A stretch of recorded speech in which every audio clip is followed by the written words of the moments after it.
சிறந்தவங்க யாருன்னு கேட்கிறாங்க. அவர் என்ன நினைச்சாரு? யார் 5 வேளை தொழுகிறாங்களோ, யார் பள்ளிவாசலே எப்போதும் இருக்கிறாங்களோ, யார் எப்போதும் திக்ர் செஞ்சுட்டே இருக்காங்களோ. சமூக வலைதளங்கள்ல நிறைய பேர் கருத்து எழுதுறோம், பதிவுகளை ஷேர் பண்றோம், நம்ம நிறைய மீம்ஸ் போடுறோம், விமர்சனம் பண்றோம். அப்ப இவ்வளவும் செய்யறோம், அதனுடைய வீரியம் புரியாமல், அதனுடைய கணம் புரியாமல், அதனுடைய ஆபத்துக்கள் புரியாமல். ஆனா நபி ஸல்லல்லாஹு அலைஹி வஸல்லம் சொன்னாங்க, யார் ஒரு ரசூலுல்லாஹ் வராங்க, யார் ரசூலுல்லாஹ் நான் விபச்சாரம் செய்து விட்டேன், யார் ரசூலுல்லாஹ் நான் விபச்சாரம் செய்து விட்டேன், என்னை கல்லெறிந்து கொன்று விடுங்கள், இறைவனுடைய தண்டனை நிறைவேற்றுங்கள் என்று மாயிஸ் அவங்க ரசூலுல்லாஹ் சொல்றாங்க. யாரும் கண்டுபிடிக்கல, யாரும் பார்க்கல, பொதுமக்கள் யாருக்கும் தெரியாது. மாயிஸ் விபச்சாரம் செய்தது மாயிசுக்கும் அல்லாஹ்வுக்கு மட்டும் தெரிந்த விஷயம். மாயிசுக்கும் அந்த விபச்சாரம் செய்த பெண்ணுக்கும் அல்லாஹ்வுக்கு மட்டுமே தெரிந்த விஷயம். அது நினைச்சுதான் மறைச்சிருக்கலாம்.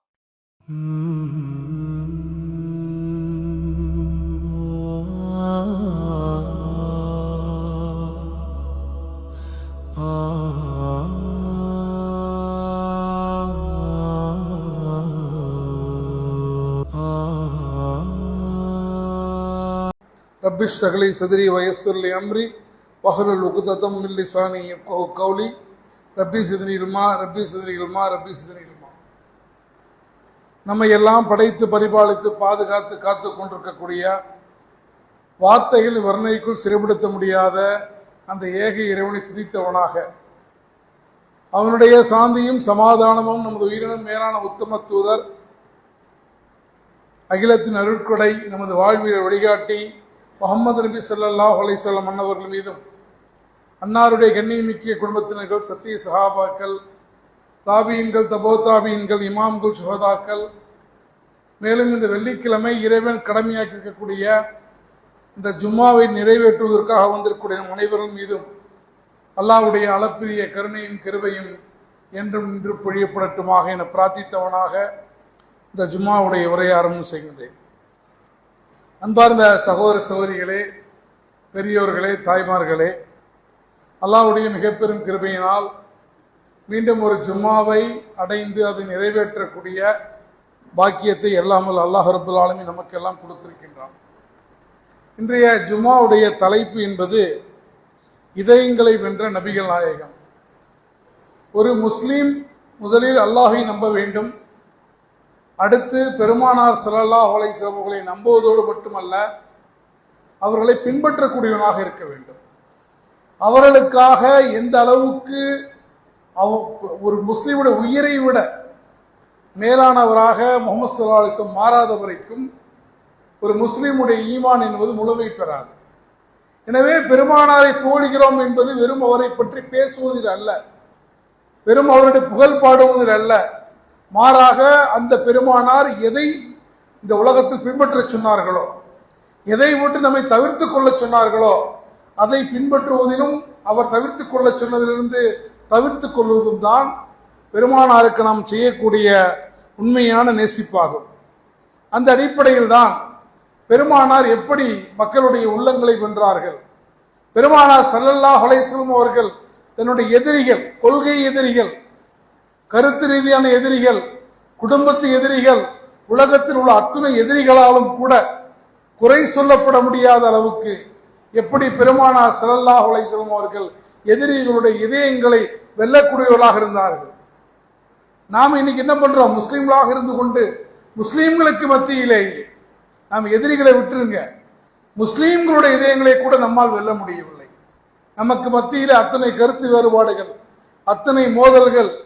இந்த கடந்த ஒரு வாரத்தில் மட்டும் பார்த்தீங்கன்னா சமூக வலைதளங்களை முஸ்லீம்கள், தமிழ் முஸ்லீம்கள் பாதிக்கக்கூடிய வாட்ஸ்அப் போன்ற, முகநூல் போன்ற சமூக வலைதளங்கள் எடுத்து பார்த்தால் அவர்கள் அதிகமாக பேசியது, அவர்கள் அதிகமாக விவாதித்தது உலகளாவிய அளவில், சர்வதேச லெவலில் இருக்கக்கூடிய ஒரு காசா பிரச்சனையை பற்றியோ, ஈரான் பிரச்சனையை பற்றியோ, இல்லை டெல்லியில் நீட்டுக்கு எதிராக போராடியதை குறித்தோ, குறைந்தபட்சம் தமிழ்நாட்டு பட்ஜெட்டை குறித்து கூட கிடையாது.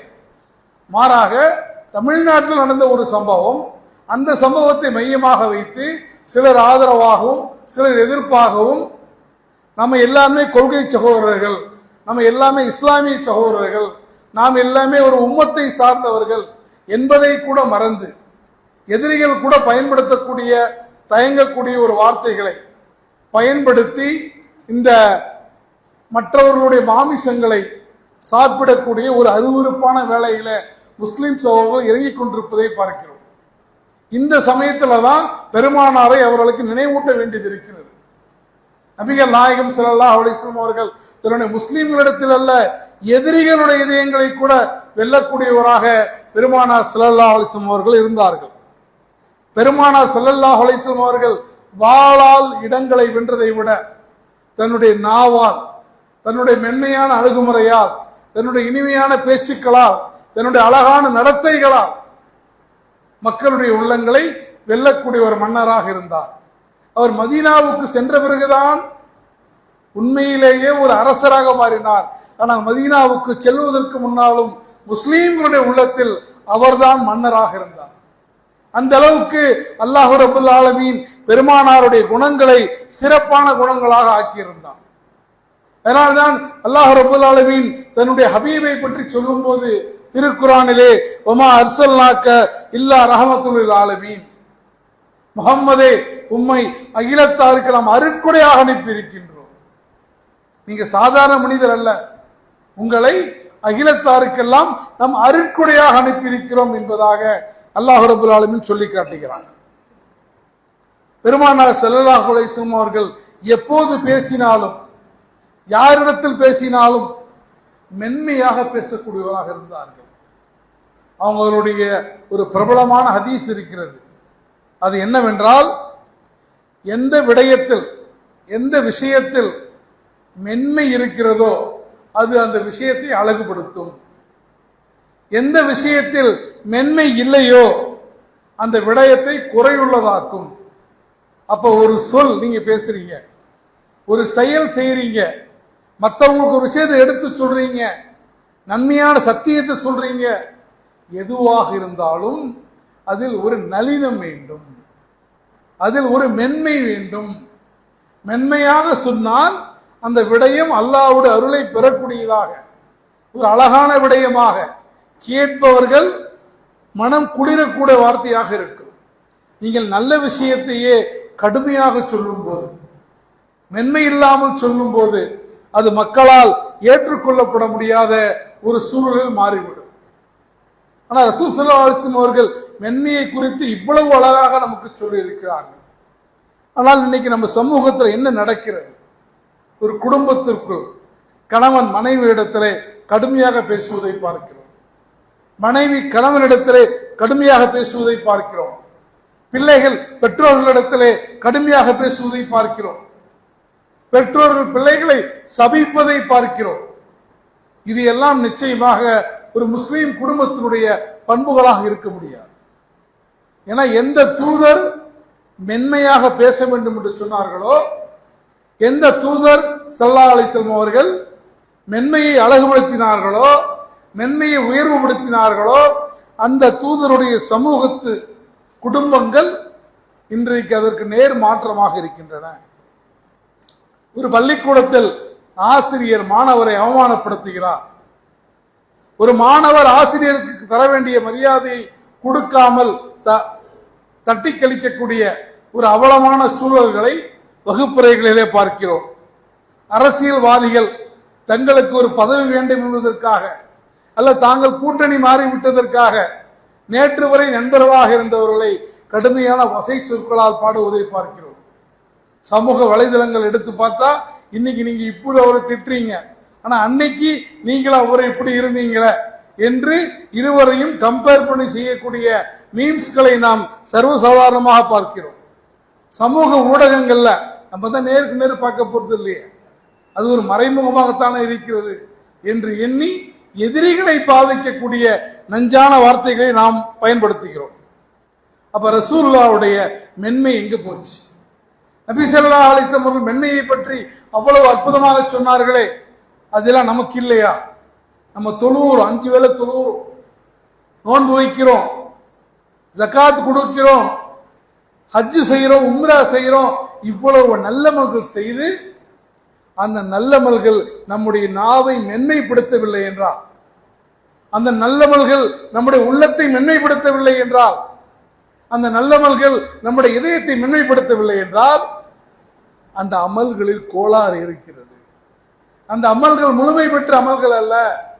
ஏன்னா ரசூல் ஸல்லல்லாஹு அலைஹி வஸல்லம் நம்பக்கூடிய ஒரு நல்ல முஸ்லீம் கடுமையாக பேச மாட்டான், யாரிடத்திலும் கடுமையாக பேச மாட்டான். குடும்பமாக இருந்தாலும், தன்னுடைய ஆசிரியராக இருந்தாலும், தன் சமூகமாக இருந்தாலும், தன் எதிரியிடத்திலே கூட வார்த்தைகளில் கடுமை இருக்குமே தவிர வார்த்தைகளை சொல்லக்கூடிய விதத்தில் அவனிடத்தில் கடுமை இருக்காது.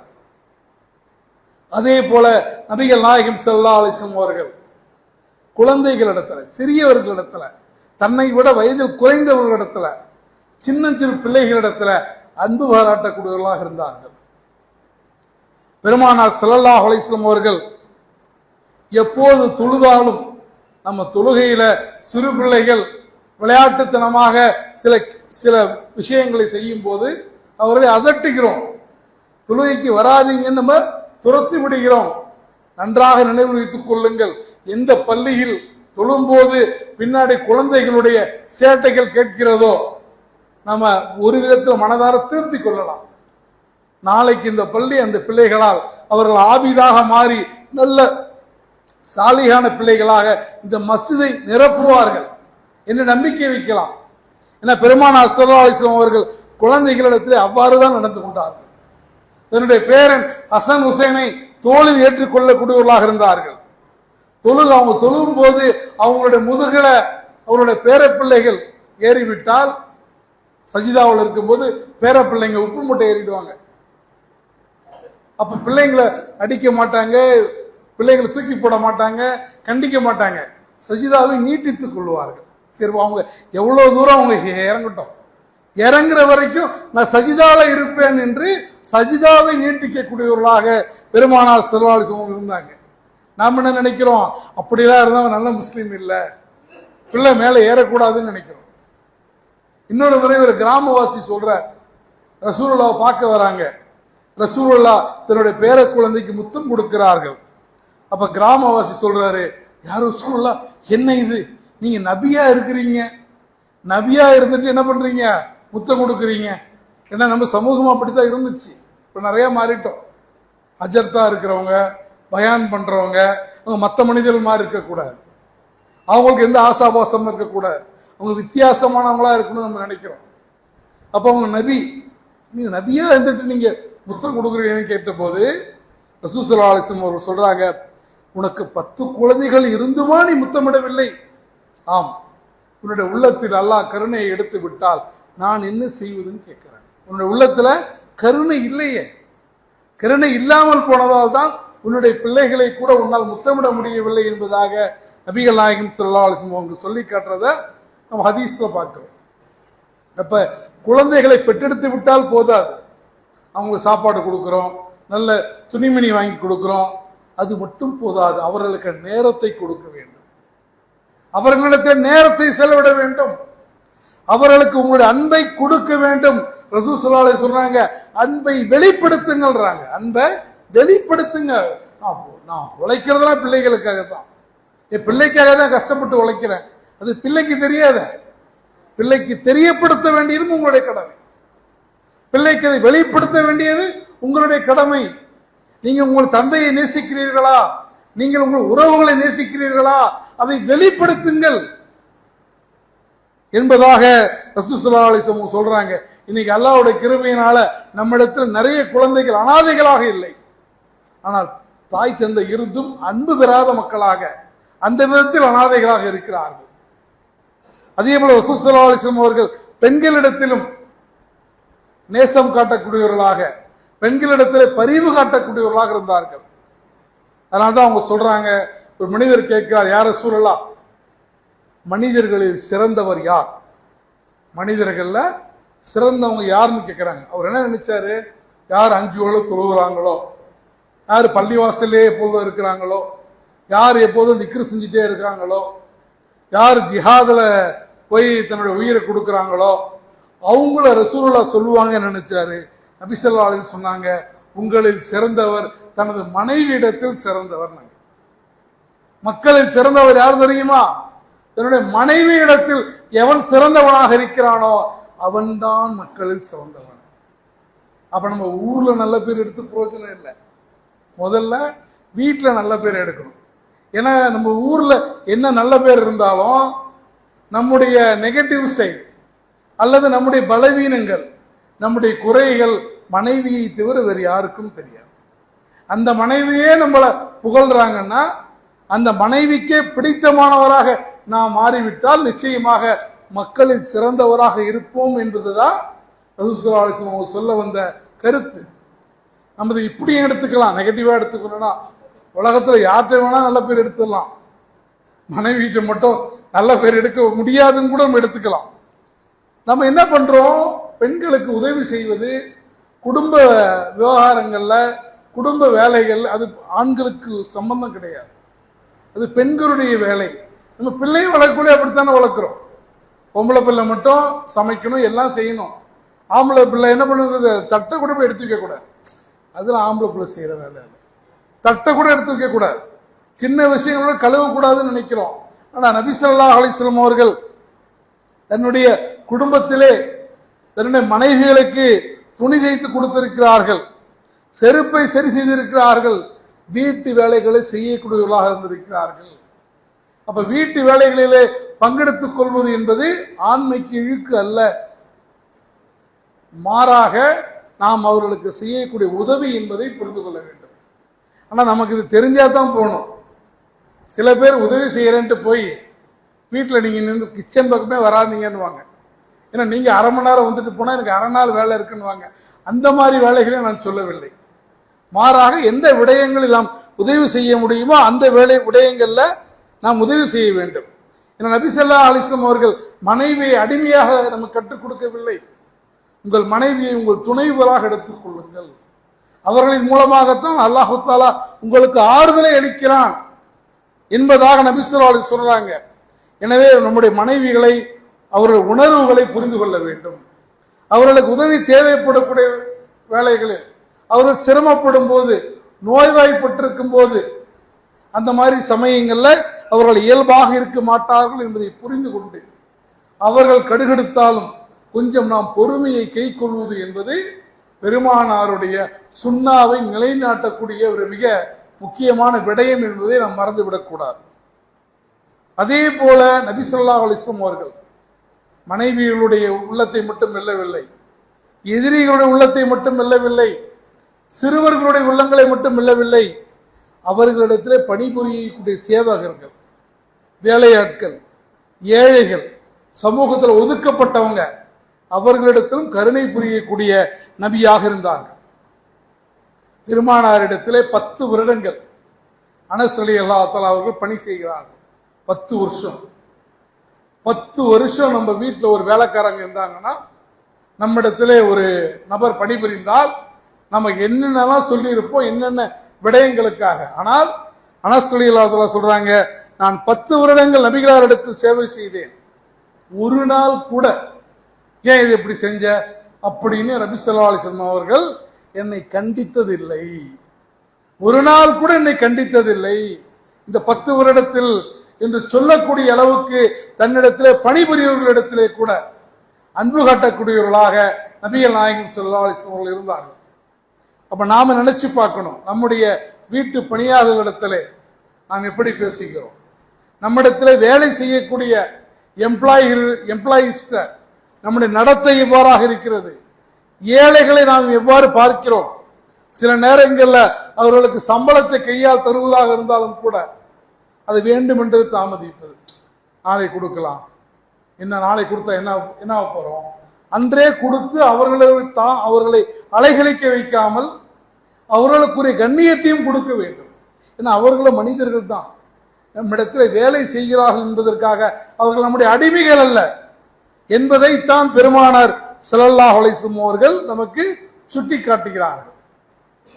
அதே போல எதிரிகளிடத்திலே கூட, தாயிஃபுக்கு போறாங்க ரசூல் ஸல்லல்லாஹு அலைஹி வஸல்லம் அவர்கள், மக்காவில் அந்த மக்களுக்கு எப்படியாவது இஸ்லாத்தை எடுத்து சொல்லணும், எப்படியாவது இந்த மக்கள் இஸ்லாத்தை ஏற்றுக்கொள்ள வேண்டும், இந்த சிலைகளை வணங்குவதை விட்டு ஒரு ஒரு குடும்பம் ஒரு சிலையை வணங்கிக் கொண்டிருக்கிறது, இந்த இழிநிலையிலிருந்து அவரை விடுவித்து ஒரே இறைவனை வணங்கக்கூடியவர்களாக இந்த மக்களை மாற்ற வேண்டும் என்பதற்காக நபி ஸல்லல்லாஹு அலைஹி வஸல்லம் எவ்வளவோ முயற்சி செய்யறாங்க.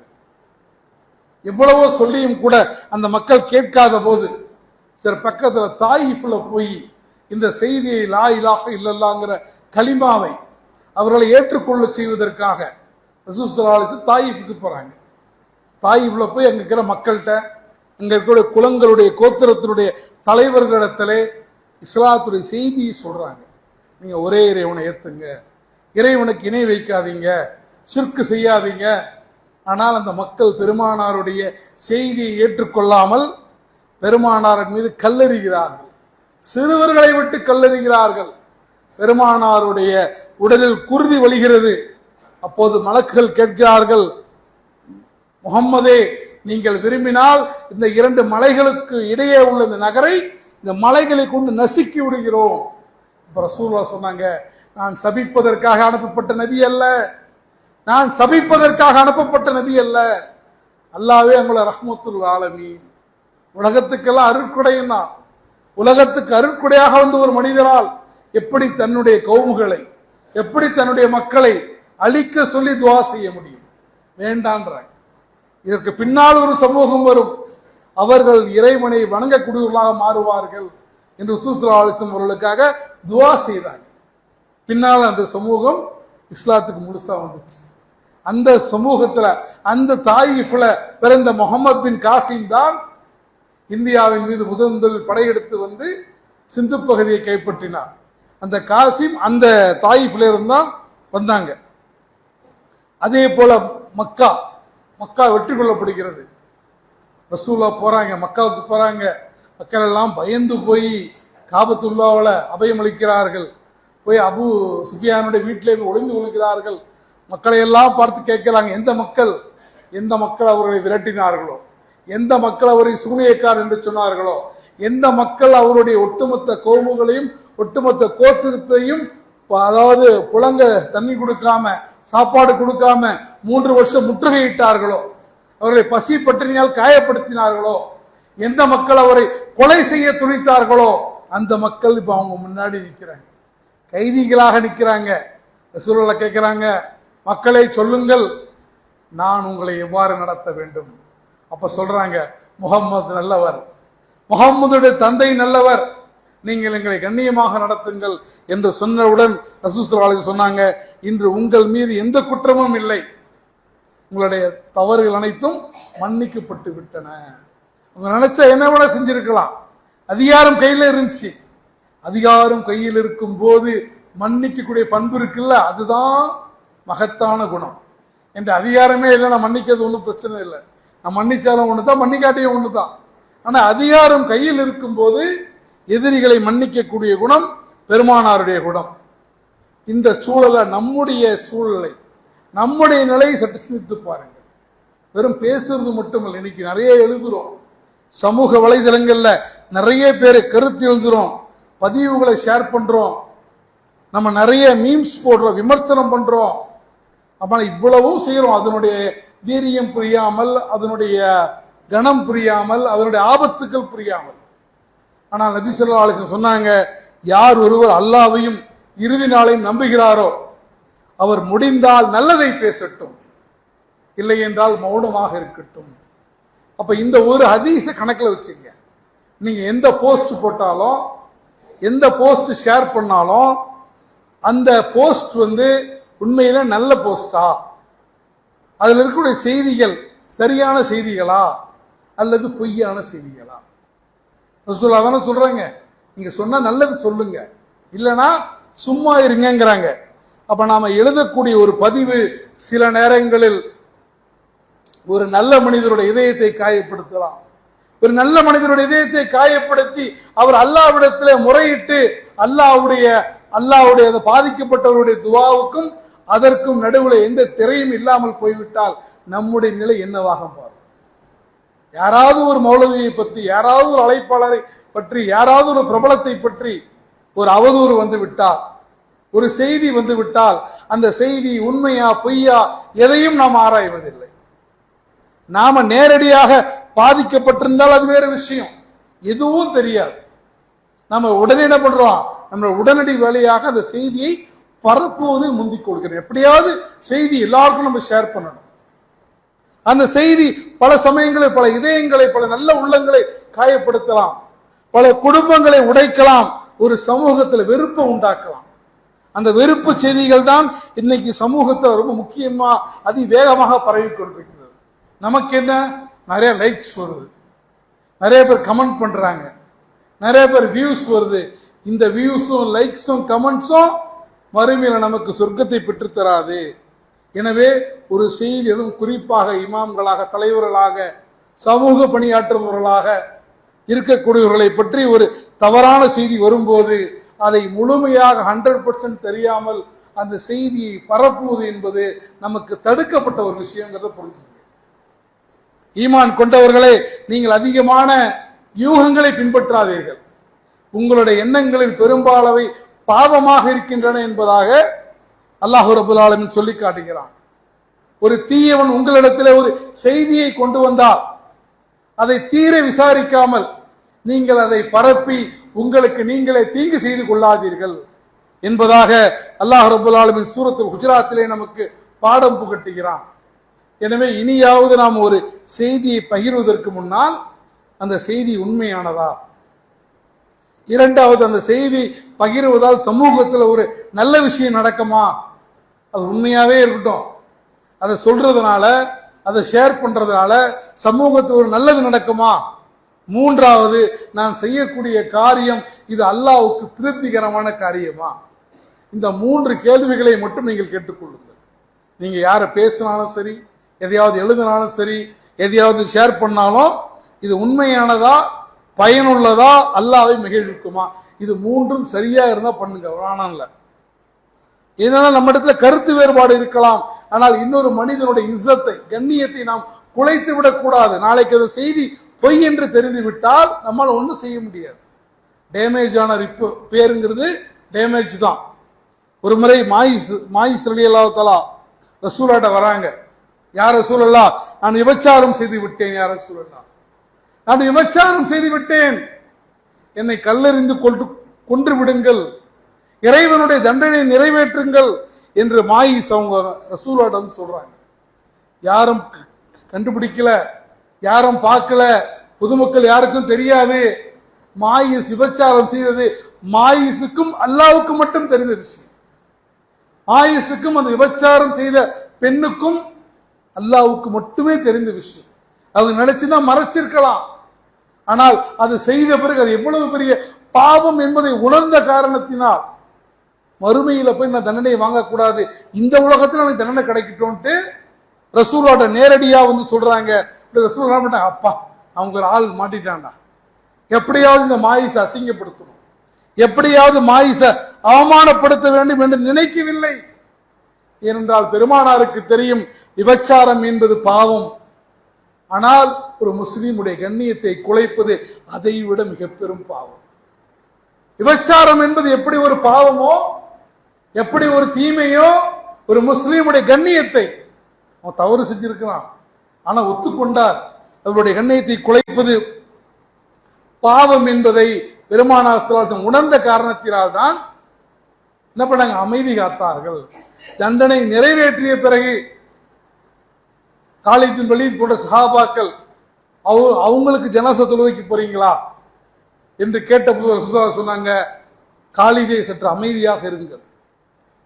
அவங்க கேட்ட அந்த துவா இருக்குல்ல, பாவ மன்னிப்பு இருக்குல்ல, அந்த பாவ மன்னிப்பை இந்த மதீனாவில் உள்ள 70 பேருக்கு பங்கிட்டு கொடுத்தாலும் போதுமானதாக இருக்கும். அல்லாஹ் அவங்களுடைய பாவ மன்னிப்பை, தௌபாவை அந்த அளவுக்கு என்ன பண்ணா ஏற்றுக்கொண்டான் என்று சொல்கின்றான். அப்ப நமக்கு ஒரு செய்தி வருகிறது, அது யாராக வேண்டுமானாலும் இருக்கட்டும், எந்த மன்ஹஜை சார்ந்தவராக இருக்கட்டும், முதல்ல ஒரு முஸ்லிம் சகோதரன் அவமானப்படுகிறான் என்பதற்காக நாம் வெட்கப்பட வேண்டும், நாம் அவர்களுக்காக துவா செய்ய வேண்டும். ரசூலுல்லாஹ் சொல்றாங்க, உங்களுடைய சகோதரன் தீங்கிழைத்தாலும் அவனுக்கு உதவி செய்யுங்கள். கேட்கிறாங்க, அவன் தீங்கிழைச்சா எப்படி உதவி செய்வது? அவன் இன்னொரு முறை தீங்கிழைக்காமல் அவனை தடுங்க, அவர்களுக்கு நசீஹத் செய்யுங்க. உங்களால் முடிந்தால் நேரடியாக சென்று அதில் உண்மைத்தன்மை அறிந்து கொள்ளுங்கள். அதையெல்லாம் தவறு என்று சொல்லவில்லை. ஆனால் எதுவும் முழுதாக தெரியாமல் செய்திகளை கண்டபடி பரப்பி அவர்களுடைய இஸ்ஸத்தை கொலை செய்து, உமர் சொன்னாங்க இல்லையா, அஸ்வத்து கல்லை முத்தமிட்டு விட்டு, ஏ கருப்பு கல்லே உனக்கு எந்த மரியாதையும் இல்லை, பெருமானார் முத்தமிட்ட காரணத்தினால் உன்னை முத்தமிடுகிறேன், ஆனால் உன்னை விட முக்கியமானது ஒரு முஸ்லீமுடைய கண்ணியம், ஒரு முஸ்லீமுடைய இஸ்ஸத் என்று சொன்னார்களே, அந்த ஒரு முஸ்லீமுடைய இஸ்ஸத்தை நாம் என்ன பண்ணக்கூடாது, குலைத்து விடக்கூடாது. எனவே சமூக வலைதளங்களிலே பதிவுகளை எழுதக்கூடியவர்கள், பதிவுகளை பகிரக்கூடியவர்கள் பொய்யான செய்திகளை, ஆதாரமற்ற செய்திகளை, சமூகத்துக்கு பிரயோஜனம் இல்லாத செய்திகளை, பிற மனிதர்களுடைய விடயங்களை காயப்படுத்தக்கூடிய செய்திகளை பகிராமல் இருப்பதுதான் ரொம்ப நல்லது. ரசூலுல்லாஹ்வுடைய பல ஹதீஸ்களை பார்க்கிறோம். உஸ்மான் ரலியல்லாஹு தஆலா அவர்கள் அந்த போர்ல அவ்வளவு தர்மம் செஞ்சாங்க, உஸ்மானுடைய பாவங்களை அல்லாஹ் மன்னித்து விட்டான். பிலால் ரலியல்லாஹு தஆலா அவர்கள் எப்போது ஒதுமுறிந்தாலும் ஒது செய்யக்கூடியவர்களாக இருந்தார்கள். அவருடைய காலடி ஓசையை நான் சொர்க்கத்தில் கேட்டேன் என்று பல சஹாபாக்களை பத்தி ரசூலுல்லாஹ் சொல்றாங்க. நல்ல விஷயங்களை சொல்லும் போது அந்த சஹாபியுடைய பெயரோடு சேர்த்து சொல்றாங்க. ஆனால் தீமையான விஷயங்களை சொல்லும் போது வரலாற்றிலே சஹாபி செய்தார் என்று வருகிறதே தவிர அந்த மனிதனுடைய பெயர் வரவில்லை. அந்த செயலை தவறு என்று பெருமானார் சொன்னார்களே தவிர அந்த செய்த மனிதரை கேவலப்படுத்த பெருமானார் நினைக்கவில்லை. அதுதான் நபிகளாரை நாம் பின்பற்றுகிறோம் என்றால், நம்முடைய சொந்த சகோதரன் காயப்படுத்தப்படுவதை பார்த்து, நம்முடைய சொந்த சகோதரன் அவமானப்படுவதை பார்த்து நாம் மகிழ்கிறோம் என்றால் அல்லாஹ் பாதுகாக்க வேண்டும். நம்ம இதயங்களை வெல்ல முடியாது. விவாதத்தில் ஜெயிக்கலாம், வாதங்களில் வெல்வது முஸ்லிம்களுடைய நோக்கமாக இருக்கக்கூடாது. மற்றவர்களுடைய இதயங்களை வெல்வதுதான் முஸ்லிம்களுடைய பண்பாக இருக்க வேண்டும். அந்த அடிப்படையில தான் பெருமானார் ஸல்லல்லாஹு அலைஹி வஸல்லம் அவர்கள் சிறுவர்களிடத்திலே, குடும்பத்திலே, பெண்களிடத்திலே எதிரிகளை, இதயங்களை கூட வெல்லக்கூடியவர்களாக இருந்தார்கள். அப்படிப்பட்ட பெருமானாருடைய நடைமுறையை பின்பற்றி, பெருமானாருடைய வழியில மற்றவர்களோடு மென்மையோடு நடந்து இந்த மார்க்கத்தை சரியான முறையில எடுத்து வைக்கக்கூடிய நல்ல மக்களாக அல்லாஹ் ரப்பல் ஆலமீன் நம்மை அனைவர்களையும் ஆக்கி அருள்வானாக. இறைவா, எங்களுடைய இதயங்களில் நபிகளார் மீதான அன்பை நிரப்புவாயாக, எங்களுடைய நாவை மென்மையாக்குவாயாக, எங்களுடைய குடும்பங்களில் கருணையை ஏற்படுத்துவாயாக, எங்கள் குழந்தைகளுக்கு அன்பு காட்டக்கூடிய பெற்றோர்களாக எங்களை மாற்றுவாயாக, எங்களை மன்னிக்கக்கூடிய மனிதர்களாக ஆக்குவாயாக, எங்களுடைய எழுத்திலும் பேச்சிலும் நபிகளாருடைய அந்த நூரை பிரதிபலிக்க செய்வாயாக. ரப்பனா ஆத்தினா ஃபித் துன்யா ஹஸனத்தன் வ ஃபில் ஆகிரத்தி ஹஸனத்தன் வ கினா அஸாபன்னார்.